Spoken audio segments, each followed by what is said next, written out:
Article 142 supreme court சொன்னது என்னது, சட்ட விரோதம்னு சொல்லிச்சு. சட்டவிரோத செயலை செய்த கவர்னரை சுட்டி காட்ட வேண்டிய பொறுப்பு யாருக்கு இருக்கு? பிரசிடென்ட்டுக்கு, குடியரசுத் தலைவருக்கு. பிரசிடென்ட் ஆட்சியில் பிரசிடென்ட் 2 டைரக்டர் இருக்காங்க. Director constitution affairs 1, director constitution affair 2. ஒன்று மத்திய அரசு சம்மந்தப்பட்டது, இன்னொன்று மாநில அரசு சம்மந்தப்பட்டது. அப்போ கான்ஸ்டியூஷன் அஃபேர் டைரக்டருடைய நோட் என்ன? இந்த சட்டத்துக்கு நோட்டு போட்டுக்கணுமா இல்லையா? நான் டைரக்டராக பிரசிடென்ட் ஆஃபீஸில் ஒர்க் பண்ணியிருக்கேன். அப்துல் கலாம் கிட்ட 11th பிரசிடென்ட்ட நான் டைரக்டராக ஒர்க் பண்ணியிருக்கேன். எனக்கு தெரியும் டைரக்டர் கான்ஸ்டியூஷன் அஃபேர்ஸ் 1 வேலை என்ன, டைரக்டர் CA 2 வேலை என்னன்னு எனக்கு தெரியும்.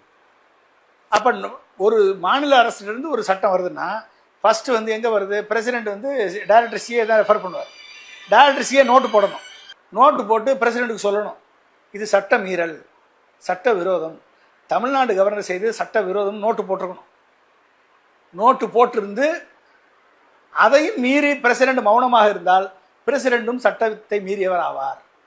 பிரசிடென்ட்டும் சட்டத்தை மீறி அரசியல் சாசன சட்டத்தை மதிக்காமல் செயல்பட்டவராக குற்றச்சாட்டப்படுவார். இல்லை என்றால் சுப்ரீம் கோர்ட் வந்து ஜனாதிபதி சட்டத்தை மீறி இருக்கார் என்று இப்ப சொல்ல வேண்டிய சூழலுக்கு பிரசிடென்ட்டை தள்ளிவிட்டார்கள் உள்துறை. புரிஞ்சுக்கிட்டீங்களா? ஒருவேளை டைரக்டர் CA ஒண்ணுமே சொல்லாம நோட்டே போடாம வச்சிருந்தாருன்னா பிரசிடென்ட் ஜனாதிபதி டைரக்டர் CA-வை டிஸ்மிஸ் பண்ணணும். ஆனா இதெல்லாம் நடந்த பிறகுதான் உள்துறை அமைச்சகம் பிரசிடென்ட் மூலமா இந்த கேள்வியை ஆர்டிகல் 143 செக்ஷன் 1 படி சுப்ரீம் கோர்ட்ட கைடன்ஸ் கேட்டிருக்கு, ஆலோசனை கேட்டிருக்கு. புரிஞ்சுக்கிட்டீங்களா? அப்ப சுப்ரீம் கோர்ட் இப்ப என்ன சொல்லும் அப்படின்னா, ஜனாதிபதி அவர்களே தவறிழைத்து விட்டீர்கள், சட்டவிரோத செயல்களுக்கு நீங்கள் உடந்தையாக இருந்திருக்கிறீர்கள், அரசியல் சாசன சட்டத்தை மீறி செயல்பட்டு சட்டவிரோதமாக செயல்பட்ட கவர்னருக்கு ஜனாதிபதி உடந்தையாக இருந்திருக்கிறீர்கள். எனவே சட்டத்தை மீறியதால் நீங்கள் பதவி விலக வேண்டும் என்று சுப்ரீம் கோர்ட் சொல்லிச்சுன்னா மூஞ்சி எங்கே கொண்டு வைப்பீங்க?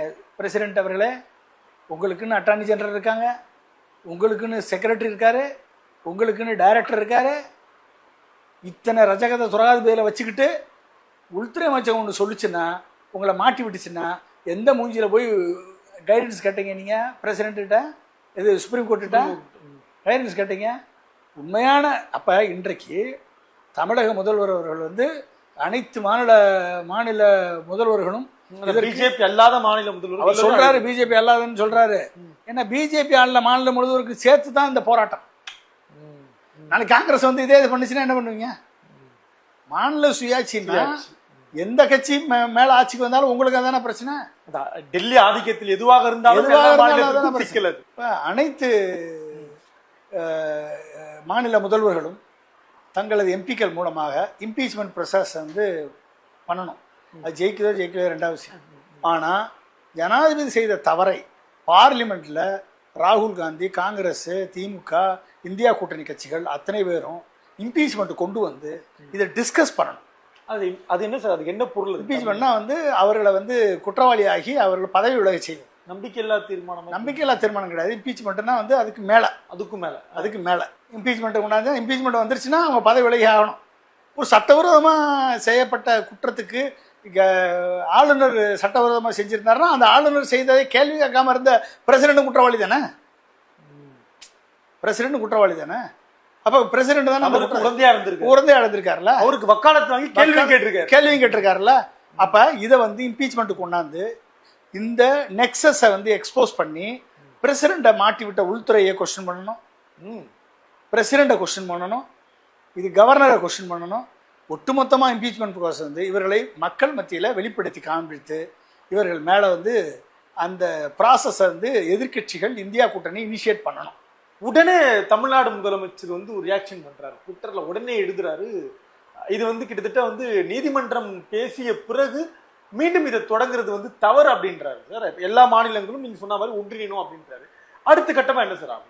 அடுத்த கட்டம் தான் சொல்றேன் உங்களுக்கு. அடுத்த கட்டம் வந்து அனைத்து மாநில முதல்வர்கள் ஒன்றிணைந்து இந்தியா கூட்டணி எல்லாம் சேர்ந்து ஒட்டுமொத்தமாக வந்து பிரசிடென்ட் மேலே இம்பீச்மெண்ட் கொண்டாந்து இவர்கள் பண்ணதை எக்ஸ்போஸ் பண்ணா தான் சுப்ரீம் கோர்ட் வந்து ஒழுங்கா பதில் சொல்லும், இந்த கேள்வியை கேட்கும். சுப்ரீம் கோர்ட் இல்லை பேசாம விட்டுட்டாங்கன்னா இந்த கேள்வியை கேட்காது பிரசிடென்ட். பிரசிடென்ட் இந்த கேள்வி கேட்டா பிரசிடென்ட் எங்கே போவார்? நோட்டு டைரக்டர் CA நோட்டை காமின்னு கேட்கணும். டைரக்டர் சிஏ உங்களை தவறாக வழிநடத்துனாங்களா? ஒரு சட்டவிரோதத்தை செஞ்ச கவர்னருடைய செயலை வந்து ரைட்டா தப்பான்னு டைரக்டர் சிஏ சொன்னாரா இல்லையா? ஏன் அவரை நீங்க கேட்கல? பிரசிடண்டா இருந்துட்டு ஏன் கேட்கல? நீங்க அட்டார்னி ஜெனரல் ஒப்பீனியன் வாங்கினீங்களா? ஏன் ஆக்ஷன் எடுக்கல? இந்த கேள்வி கேட்டா இந்த பதில் சொல்லணும்ல பிரசிடென்ட். இதுக்கெல்லாம் நோட்டை கொடுங்க, நாங்கள் உங்கள் கேள்விக்கு பதில் சொல்கிறோம்னு சுப்ரீம் கோர்ட்டுக்கு சொல்லிச்சுன்னு வச்சுக்கோங்க. என்ன பண்ணுவீங்க? சுப்ரீம் கோர்ட்டை கேட்டிருக்காங்க பிரசிடென்ட், இந்த கேள்விக்கு பதில் சொல்லுங்கம்மா, நாங்கள் உங்களுக்கு பதில் சொல்கிறோம் அப்படின்னு சொல்லி நோட்டு கேட்டாங்கன்னு வச்சுக்கோங்க, ஓடி ஒளியணும் பிரசிடென்ட். புரிஞ்சுக்கிட்டீங்களா? அப்போ இது நடக்குதா இல்லையா நம்மளுக்கு தெரியாது. ஆனால் இந்தியா கூட்டணி அதை நடக்க வைக்கணும்னா இம்பீச்மெண்ட் கொண்டாடணும். கொண்டாந்தா இது எல்லாமே எக்ஸ்போஸ் ஆகும்.